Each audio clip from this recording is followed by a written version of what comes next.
कहानी की शुरुआत में हम केम्बा नाम के एक गांव के लड़के को एक बूढ़े दादाजी को अडॉप्ट करते हुए देखते हैं। फाइनली वो लीगली दादाजी को एज अ दादाजी अडॉप्ट कर लेता है। उसके बाद वो उनको अपने गांव में अपने घर लेकर जा रहा होता है। पर अब आपके दिमाग में सवाल तो आएगा कि केम्बा ना तो दिखने में कोई अमीर आदमी लग रहा है और ना ही दादा को देखकर ऐसा लग रहा है कि इन्हें इस उम्र में किसी पोते की जरूरत है। तो फिर ऐसा हो क्या गया कि केम्बा को दादाजी को अडॉप्ट करने की जरूरत पड़ रही है। एंड यही सवाल गाँव में जाने वाली बस में बैठे केम्बा के गाँव के एक आदमी के दिमाग में आ जाती है। और इस बारे में वो आदमी केम्बा के दोस्त सूरी से बात कर रहा होता है। सूरी उसको कहता है कि ये जानने के लिए तुम्हें 3 महीने पहले की कहानी जाननी होगी। इसके बाद तीन महीने पहले की कहानी पर शिफ्ट हो जाता है, जहां पर हम देखते हैं कि केम्बा का गांव जंगल के काफी नजदीक पर है। इस वजह से वहां पर कई बार जंगली जानवर आते जाते रहते हैं और कई बार तो वो गांव वालों पर हमला करके उनकी जान भी ले लेते हैं। ऐसे ही हम देखते हैं कि जंगली हाथी ने पिछली रात गांव की एक औरत पर हमला करके उसको मार दिया था। और जब सभी लोगों को ये बात पता चलती है तो वो उस औरत को देखने जाते हैं। एंड इसके बाद हम केम्बा और सूरी को भी अपने घर से निकलकर कहीं जाते हुए देखते हैं। अब इससे तो आपको ये लग रहा होगा कि ये दोनों भी गांव वालों की तरह वहीं जा रहे होंगे, लेकिन नहीं दोस्तों, होता इसका बिल्कुल उल्टा है। दोनों कुछ ही दूर के बाद अपने चेहरे पर रुमाल बांध लेते हैं और सभी के घरों में जाकर चोरियां करने लग जाते हैं। अब इस वक्त तो सभी गांव वाले जंगल की तरफ गए हैं, इसी वजह से ये इनके लिए चोरी करने का बेस्ट टाइमिंग हो जाता है। आगे चोरी किए हुए पैसों को दोनों आराम से बांटकर मजे करते हैं और जो इन्होंने चोरी किया हुआ सामान होता है वो दूसरे लोगों को कम कीमत पर बेच देते हैं। दोनों को काफी ज्यादा फायदा होता है।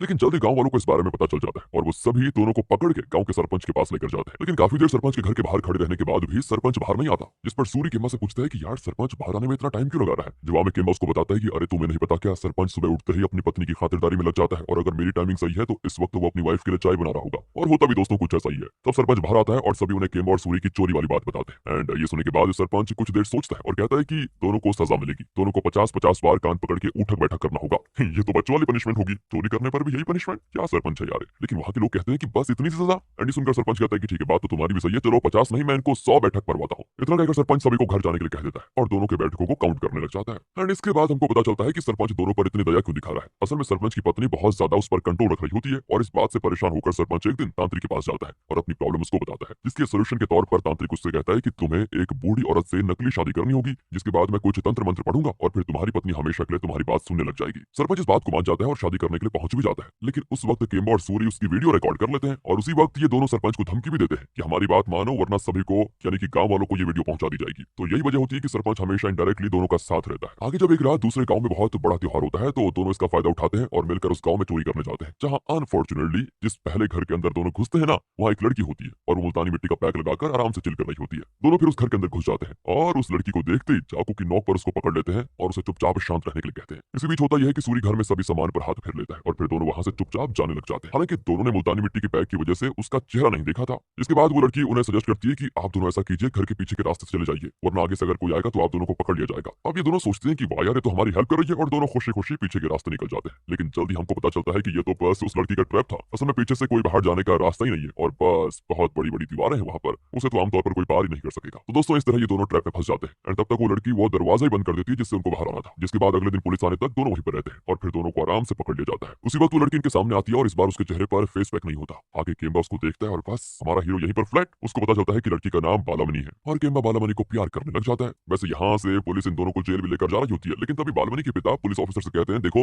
हमें कोई कोर्ट केस या दुश्मनी वगैरह नहीं चाहिए, इसलिए आप इन दोनों को छोड़ दीजिए। जिसके बाद दोनों को आराम से छोड़ दिया जाता है। आगे केम्बा बालामणि के प्यार में उसके स्कूल तक पहुंच जाता है और रोज उसके स्कूल के बाहर उसको देखने के लिए खड़ा रहने लग जाता है। ये चीज बालामणि भी नोटिस करती है और वो पहले तो उसको इग्नोर करती रहती है। लेकिन एक दिन होता यह है कि स्कूल में बालामणि का एक गोल्डन नेक चेन कहीं खो जाता है, जिसके बाद उसे वो चेन स्कूल के सबसे खड़ूस लड़की के गले में मिल जाती है, जो कि सरप्राइजिंगली सरपंच की बेटी होती है दोस्तों। एंड जब बालमणि चेन मांगती है तो वो उससे झगड़ा करने लग जाती है और चेन वापस नहीं करती। इसके बाद बालमणि केम्बा से रिक्वेस्ट करती है कि मेरी चेन वापस करवा दो मुझे प्लीज। एंड तब सूरी केम्बा को बताता है कि ये चेन तो उसी रात मैंने चोरी कर लिया था और अगले दिन सरपंच की पत्नी को बेच दिया। एंड तब केम्बा समझ जाता है कि आखिर ये चेन सरपंच की बेटी के पास पहुंची कैसे। आगे उस रात दोनों सरपंच के पास जाते हैं और उससे रिक्वेस्ट करते हैं कि हमने गलती से आपकी वाइफ को वो चेन बेच दिया था, अब जरा हमें उसकी जरूरत है। जिसको सुनकर सरपंच बड़े आराम से रात में अपनी बेटी के पास से वो चेन लेकर आ जाता है और केम्बा को दे देता है। केम्बा भी वो चेन अगले दिन बालमणि को दे देता है और बालमणि बहुत ज्यादा खुश हो जाती है। केम्बा को ये देखकर तो ऐसा लगता है कि भाई मेरी लॉटरी लग चुकी है और कुछ ही दिनों में बालमणि अब मेरे प्रपोजल को हाँ कर देगी, ऐसा वो सोचता है। लेकिन वो बहुत ज्यादा गलत है दोस्तों। बालमणि केम्बा के रोज स्कूल के बाहर खड़े रहने से इतना फ्रस्ट्रेट हो जाती है कि वो गुस्से में एक दिन केम्बा को जाकर कह देती है कि तुम्हें ऐसा क्यों लगता है कि मैं एक चोर से प्यार करूंगी है, बताओ तुमने मेरी मदद की है, इसका मतलब ये थोड़ी मुझे तुमसे प्यार हो जाएगा। मुझे याद है कि तुम मेरे यहाँ पर चोरी करने के लाए थे और आज के बाद ये चेहरा मत दिखाना, अपने यहाँ से निकल जाओ।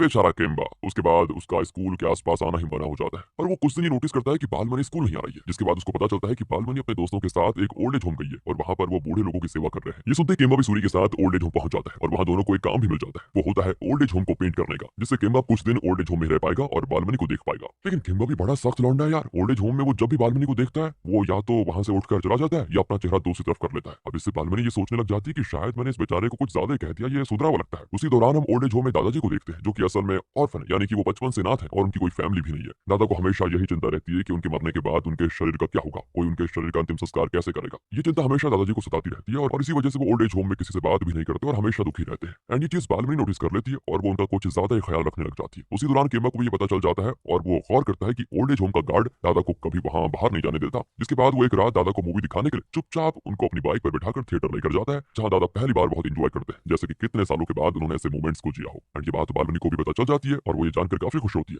2 दिन के बाद बालमनी और उसके दोस्त वहां से चले जाते हैं क्योंकि उनका स्कूल चालू होने वाला था। तभी केम्बा ये फैसला करता है कि बस वो दादाजी को अडॉप्ट कर लेगा और अपने साथ ही रखेगा, क्योंकि अगर वो भी चला जाएगा ना तो दादा का वहां पर कोई नहीं रहेगा। इसके बाद केम्बा उन्हें अडॉप्ट कर लेता है और इस वक्त वो दादाजी को अपने घर लेकर जा रहा है। तो ये होती है दोस्तों पूरी कहानी। अब यहाँ पर शायद आपको लग रहा हो कि केम्बा ने शायद ये इसीलिए किया क्योंकि वो दादा से प्यार करता है, और जो बहुत चालाक होंगे वो सोचेंगे कि नहीं नहीं, केम्बा ने बालमनी को अपने प्यार में फंसाने के लिए और उसके सामने अच्छा बिहेव करने के लिए ऐसा किया, जो कि आपकी तरह सूर्य को भी लग रहा होता है, लेकिन सच तो सिर्फ मुझे पता है दोस्तों। चलिए बता देता हूँ। तो यहाँ केम्बा कुछ देर के बाद सूर्य को अपना असली प्लान बताता है, जो कि है दादा को मरवाने का। क्यों शक हो गए ना? तो यहाँ हमको एक और प्लॉट पता चलता है कि केम्बा को अपने यहाँ का फॉरेस्ट ऑफिसर बनना है, जिसके लिए उसे 3 लाख रुपए की जरूरत है। और जाहिर सी बात है कि केम्बा के पास इतने पैसे तो होंगे नहीं, काम ही कहाँ करता है कुछ। लेकिन अगर आपको याद हो तो कहानी की शुरुआत में ही हमने एक औरत के बारे में सुना था जिसे एक जंगली हाथी ने मार दिया था। उसी के बारे में बताते हुए केम्बा सूर्य से कहता है कि उस औरत के परिवार को सरकार ने 4 लाख रुपए दिए थे, यानी कि जिनके भी परिवार वालों की मौत जंगली जानवर की वजह से होगी उन्हें सरकार 4 लाख रुपए देगा। अब शायद दोस्तों आप समझ गए होंगे कि केम्बा ने दादाजी को इसीलिए अपने साथ लिया है क्योंकि वो दादा को मरवाने वाला है, वो भी जंगली जानवरों से, और उसको 4 लाख तब मिल जाएंगे जिससे वो फॉरेस्ट ऑफिसर बन जाएगा। ये सुनकर सूर्य काफी ज्यादा डर जाता है और सोचता है यार इतना घिनौना है तू। एंड दोस्तों इस वक्त केम्बा का चेहरा ना किसी साइको से कम नहीं लगता।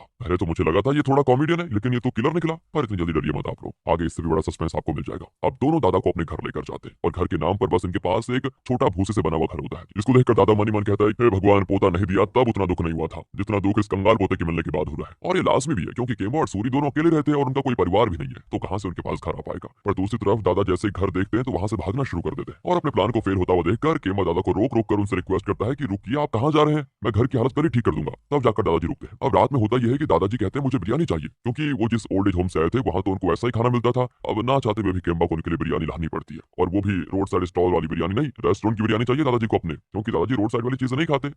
अलग ही स्टैंडर्ड है दादाजी के। एंड दोस्तों मुझे तो लग रहा है कि इन दोनों पर ये दादाजी भारी पड़ने वाले हैं, क्योंकि दादाजी धीरे धीरे दोनों की हालत अब खराब करने लग जाते हैं। पर इससे केम्बा को एक फायदा जरूर होता है कि बालमनी को जब ये बात पता चलती है कि केम्बा ने दादाजी को अडॉप्ट कर लिया और वो उनका ख्याल रख रहा है, तो इससे बालमनी इतनी इंप्रेस हो जाती है कि आखिरकार उससे भी केम्बा से प्यार हो जाता है। वहीं दूसरी ओर केम्बा और सूरी दादाजी से बहुत परेशान हो रहे होते हैं दिन प्रतिदिन, क्योंकि अब दादा दोनों के काम से मिले पैसे भी अपने पास रख रहे होते हैं और इस चीज से दोनों को बहुत फ्रस्ट्रेशन होती है। उसी दौरान एक रात दादाजी एक छोटी गांव की बच्ची को शेर से बचाते हैं और उस वक्त वहां एक हाथी भी थोड़ा पागल जैसा हो जाता है, उसे भी दादाजी शांत करा देते हैं। ये सब कुछ देखकर सभी हैरान कि हाथी और शेर ने दादा पर हमला क्यों नहीं किया। इस पर दादा बताते हैं कि मैं 30 साल सर्कस में काम किया हूँ और मुझे पता है कि जानवरों से कैसे बात करते हैं, उन्हें कैसे कंट्रोल करते हैं। बस ये सुनते ही केम्बा और सूरी का पोपट हो जाता है कि हम जिस आदमी को जानवरों से मराने के लिए आए थे ये तो जानवरों का रिंग मास्टर निकला। अब एक दिन केम्बा और बालमनी डेट पर जाते हैं और उस दिन दादा केम्बा को वो पैसे दे देते हैं जो उसकी कमाई के पैसे थे, जो दादा ने अब तक संभाल के रखे हुए थे। आगे बालमनी से केम्बा को पता चलता है कि दादा ने फॉरेस्ट ऑफिसर से केम्बा की जॉब की बात भी की है और ऑफिसर्स मान भी चुके हैं, जिससे केम्बा को समझ आता है कि उसने दादाजी को कितना गलत समझा, वो कितना गलत यूज करने वाला था उनका, वो तो जबकि उसका साथ दे रहे हैं। यहाँ तक कि जब वो दादाजी के साथ एक वक्त पर अकेला होता है तब दादा उसको बताते हैं कि मुझे पहले ही पता चल चुका था बेटा कि तुम दोनों मुझे मारने के लिए यहाँ पर लाए हो। मैंने तुम्हारी बातें सुन ली थी, लेकिन मुझे पता था कि तुम दोनों गलत नहीं हो, इसलिए मैंने तुम्हारे तरीके से ही तुम्हें सही रास्ते पर लाने की कोशिश की। एंड ये सुनकर केम्बा बहुत ज्यादा इमोशनल हो जाता है, कुछ देर के लिए वहां से